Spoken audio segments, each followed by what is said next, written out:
মানে প্রথমে আনুমানিক রাত 1টার দিকে মানে আমরা ঘুমে থেকে মানে একটু একটু শব্দ পাচ্ছিলাম। হ্যাঁ, শব্দ পাওয়ার পর পরে তাকায় দেখি দরজার ওখানে মানে ঠক ঠক শব্দ হচ্ছে। হ্যাঁ, তখনই বুঝছে যে হয়তো কেউ ঢুকবে। আর আমরা মানে চিৎকার দেওয়া মাত্র ওরা ঘর ভাঙে মানে করে এটা দরজা ভাঙিয়ে ঢুকে আছে মতো কুবাইলো। কুবাই বোঝাই তো চিৎকার মারছে, চিৎকার করবি কেন? চুপ করে মানে আগে মোবাইল টোবাইল সব নিয়ে গেল। আমার হাত বাঁধছে, পা বাঁধছে, হ্যারে বাঁধছে, মেয়েটারেও বাঁধছে। বাঁধে টান্ধে যা নেওয়ার কম্বল দিয়ে ঢাকছে। তারপরে সবকিছু নিয়ে টেয়ে চলে গেছে। এখানে সদস্য মোটামুটি আনুমানিক ঘরে 10-12 জন ছিল, আর ও পাশেও ছিল, ওই দিকেও 5-7 জন হয়তো বা ছিল। আমি বলতে পারবো না, আনুমানিক মানে 15 জনের মতো হবে। না না, কাউকে চিনতে পারি নাই, সবাই মুখোশ পরে নাই, তারপর আমি চিনতে পারিনি কাউকে। এখানে টাকা ছিল 9 লক্ষ টাকার মতো, আবার গহনা 10 ভরির মতো। 9 লক্ষ টাকা ক্যাশ ছিল। হ্যাঁ, ক্যাশ ছিল, স্বর্ণ 10 ভরির মতো, 2টা ল্যাপটপ ছিল, মোবাইল, দামি মোবাইল ছিল 5-6টা সব।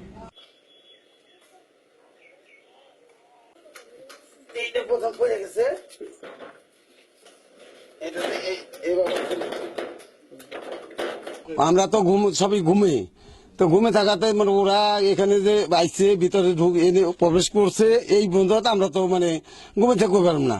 পরবর্তীতে যখন ওরা এনে আইসা যখন ওরা এই অবস্থান করছে তখন পজিশন নিচ্ছে এইটা কপট কিভাবে মানে ফাটাইছে বলা যায় না। তারপরে যখন কপট পড়ছে লাত্তি মারছে না, কয়জন লাত্তি জানি না, কপট মানে ফসকে করছে কি কপটটা পড়ছে এই যে খাটালে।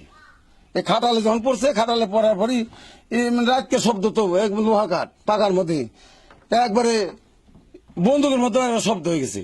তখন আমরা মনে করছি ভূমিকম্প হয়েছে, উঠেই আমরা মানে দোয়া পড়ছি। দোয়া পড়ার সাথে সাথে মানে আমাকে যে এই 2জনে পেরেছে বাঁধছে মানে মুখ ঘুরাবি না, কত চোখ ঘুরাবি না, হ্যাঁ কেন মুখে চাবি না। তখন আমার এই কথা শুরু করলো। তা আমি ঠিক আছে চোখ ঘুরাবো না, তালা চাবি দিই, চাবি নাই আমাকে চাবি নেই। তখন টাকা টাকা আমি কি যে মানে কামলা নিয়েছি তার টাকা আমি দিইনি।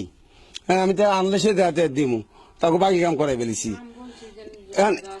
এই মুহূর্তে হ্যাঁ আবার বলতেছে যে দেহ আমার কিছু নাই, তুমি নেওগা। এই কথা করার পরে মানে যেমন আমার অন্তর সরছে, সরার পরই মানে আমরা তো বান্ধা যে 2জন এনে রয়েছে, আর এই মুহূর্তে সমান এই যে আলমারি ভাঙা ধরছে, কোনোরে মানে আর দুম নাই। কত হয়েছে ওরা মানে এমনি তো আমরা 5-7 জন, তো আমাকে এমনি দেখা যায় 3জন আমাকে 2-3 আলমারি ভাঙে। আবার মেয়ের ঘরে ঢুকছে, ওই যে ঘরে ঢুকছে, নাতি না ছিল, বড় মেয়ে ছিল, উপরে 20,000 ছিল যে আমি যেটা নিয়ে আবার আইনে দিয়ে দিই, তাতে 20,000 টাকা থইছে উনি। আবার মানে আমি ওই যে কালকে আমি আপনার দোকান থানা আনছি 5,000 টাকা ভাড়া, হেডি সুদ্ধে নিচ্ছে। টোটাল মানে 30,000 মতো আমার মানে টোকা রেখেছে, 30,000 টাকা হবে। মসজিদের স্বর্ণ তো মানে 10 ভরি উপরে। ব্যাপার হচ্ছে কি, পুলিশ যদি ঠিক মতো টহল দিত তাহলে তো আমার মনে হয় ডাকাতি হতে পারতো না। কারণ পৌরসভার ভিতরে, এখানে তো পুলিশ তো টহল দিলে তো ডাকাত তো দূরের কথা, কোনো লোকই বাহির হবে না। এটাই আমার খেয়াল আর কি, যে মনে হয়। তাই সিঙ্গার পৌরসভা থানা থেকে এই 1000 গজের দূরে ওনার বাড়ি, রাস্তার পাশেই। গত রাত্রে এই সকালে আমি শুনলাম যে গত রাত্রে এখানে দুর্ধর্ষ ডাকাতি হয়েছে, তার 9 লাখ টাকা নিয়ে গেছে, আর 10 ভরির উপরে স্বর্ণ অলঙ্কার ডাকাতে নিয়ে গেছে, এবং তার মাথায় অনেকগুলো আঘাত করছে। তো এটা দুঃখজনক ব্যাপার। কিন্তু এখানে যেহেতু থানা কাছে, পৌরসভা এলাকা, আমরাও ব্যবসায়ী, এখানে নিরাপত্তা কিছুটা বিঘ্ন হচ্ছে আমি মনে করছি। যাতে এই ধরনের ডাকাতি যাতে না হয় সেটা আমরা আশা করি।